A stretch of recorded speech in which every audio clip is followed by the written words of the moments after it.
जय श्रीमन नारायण, जय श्री राधे। दोस्तों 23 दिसंबर मार्गशीर्ष माह के शुक्ल पक्ष की एकादशी को गीता जयंती है। माना जाता है कि इस दिन महाभारत के युद्ध में भगवान श्री कृष्ण ने अर्जुन को जीवन जीने, धर्म का अनुसरण करने और कर्म के महत्व को समझाया था। इसीलिए इस दिन गीता जयंती के रूप में मनाई जाती है।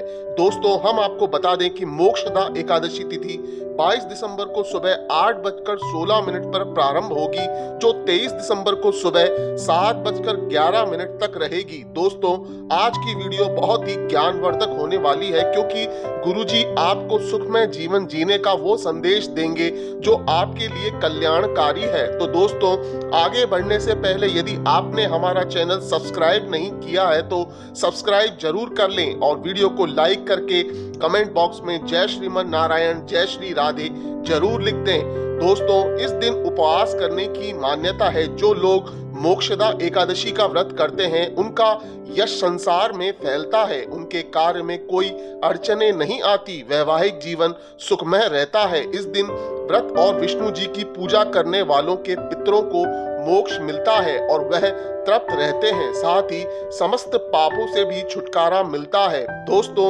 मोक्षदा एकादशी बैकुंठ में स्थान दिलाने वाली और परिवार को हर कष्ट से मुक्ति दिलाने वाली मानी गई है। मान्यता है जो लोग आर्थिक संकट से जूझ रहे हैं उन्हें इस दिन तुलसी में दीपक लगाकर ओम नमो भगवते वासुदेवाय नमः मंत्र का जाप करना चाहिए। कहते हैं इससे धन आगमन के रास्ते आसान हो जाते हैं और परिवार में खुशियां आती हैं।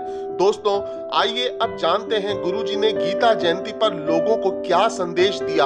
दोस्तों आगे बढ़ने से पहले यदि अभी तक आपने वीडियो लाइक नहीं किया है तो लाइक जरूर कर दें। गीता जयंती के उपलक्ष्य में अनुद्धाचार्य जी महाराज ने धर्म और कर्म के महत्व को समझाते हुए श्रोताओं को कहा कि गीता में जीवन की हर एक परेशानी का हल मिल जाता है। गीता में कही गई श्री कृष्ण की बातें आज भी जीवन में आगे बढ़ने रहने की प्रेरणा देती हैं। ऐसे में यदि आप भी सफल होना चाहते हैं तो गीता जयंती के अवसर पर गीता के कुछ उपदेश जरूर पढ़ें। उन्होंने कहा कि गीता में भगवान श्री कृष्ण के उपदेशों का वर्णन है। भगवान श्री कृष्ण ने अर्जुन के माध्यम से संसार को गीता का पाठ तब पढ़ाया था जब अर्जुन के कदम कुरुक्षेत्र युद्ध की भूमि में डगमगाने लगे थे। श्री कृष्ण के उपदेशों को सुनकर अर्जुन अपने लक्ष्य को पूरा करने की ओर अग्रसर हुए। अनुद्धाचार्य जी महाराज ने कहा कि गीता में श्री कृष्ण द्वारा बताए गए उपदेशों पर चलने से व्यक्ति को कठिन से कठिन परिस्थितियों में सही निर्णय लेने की क्षमता का विकास होता है। गीता के उपदेश में जीवन को जीने की कला, प्रबंधन और कर्म सब कुछ है। इसीलिए इस दिन गीता का पाठ अवश्य करें। ऐसा कहा जाता है कि गीता के उपदेशों का अनुसरण करने से समस्त कठिनाइयों और शंकाओं का निवारण होता है। अनुद्धाचार्य जी महाराज ने कहा कि गीता में लिखे गए प्रत्येक श्लोक मनुष्य कल्याण के लिए लाभकारी है।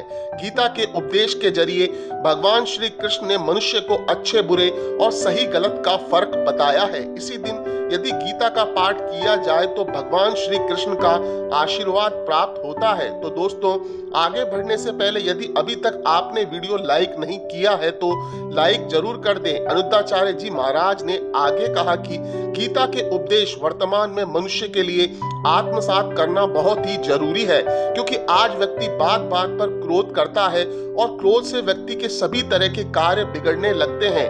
क्रोध करने से इंसान का पतन आरंभ हो जाता है, साथ ही व्यक्ति अच्छे और बुरे परिणाम में फर्क करना भूल जाता है और वह पतन के राह पर चल देता है। इसीलिए आपको क्रोध करने से बचना चाहिए। अनुद्धाचार्य जी महाराज ने आगे कहा कि आज व्यक्ति हर पल व्यर्थ की चिंता में डूबा हुआ है।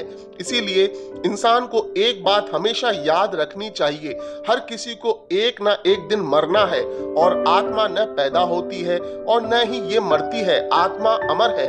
इसीलिए व्यर्थ की चिंता को छोड़कर कर्म के रास्ते पर आगे बढ़ना चाहिए। कभी भी व्यक्ति को व्यर्थ की चिंता नहीं करनी चाहिए, भगवान पर विश्वास बनाए रखना चाहिए। इसके साथ ही अनुद्धाचार्य जी महाराज ने कहा कि प्रत्येक व्यक्ति को अपने मन पर भी नियंत्रण रखना चाहिए। गीता के उपदेश में श्री कृष्ण ने बताया है कि जो व्यक्ति अपने मन पर काबू करना सीख लेता है वह हर तरह की बाधा को आसानी से पार कर सकता है। इसीलिए व्यक्ति को हमेशा अपने मन पर नियंत्रण रखना चाहिए। अनुद्धाचार्य जी महाराज ने आगे श्रोताओं को कर्म फल के बारे में विस्तार से समझाते हुए बताया कि आज मनुष्य की दृष्टि कर्म पर न होकर फल की तरफ होती है और फल की आशा से किया गया कर्म कभी भी सार्थक दिशा में नहीं पहुंच पाता।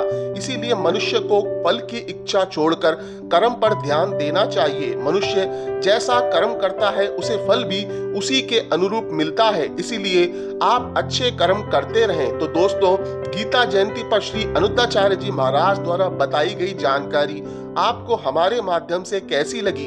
यदि आपको जानकारी अच्छी लगी हो तो कमेंट बॉक्स में जय श्रीमन नारायण, जय श्री राधे लिखकर वीडियो को लाइक और शेयर जरूर करें। धन्यवाद।